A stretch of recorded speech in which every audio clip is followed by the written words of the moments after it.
Attorneys for disgraced movie mogul Harvey Weinstein will call witnesses today to try to discredit evidence he engaged in a pattern of criminal sexual behavior. Weinstein is on trial for allegedly raping one woman and assaulting another.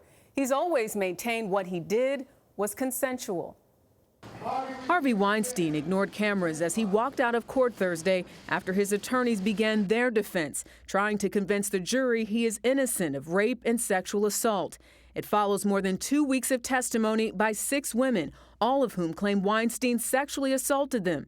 Yesterday, actress Lauren Young concluded her testimony. She says in 2013, Weinstein invited her to his hotel room, stripped off his clothes, pulled down her dress, and groped her.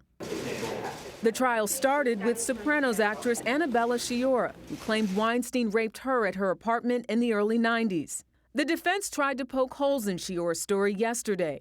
Film producer Paul Feldscher testified Sciorra told him about an encounter with Weinstein, but that there was nothing that she told him that was, quote, shocking. My understanding was that she fooled around with him. But prosecutors aimed to show bias, pointing to Feldscher's long friendship with Weinstein, including that Weinstein once paid Feldscher $60,000 as a consultant on a movie. Attorney Gloria Allred represents several of Weinstein's alleged victims. The prosecutor sliced and diced him until there was next to nothing left of him. It's one thing to be able to defend against one accuser, maybe even 2, but really difficult, if not almost impossible, to defend against 6. CBS News legal analyst Ricky Kleeman says the defense will now have to sow doubt into the stories of all 6 women. They have to use experts to both show that memory could be false, but also that these women have a reason to accuse the way that they did.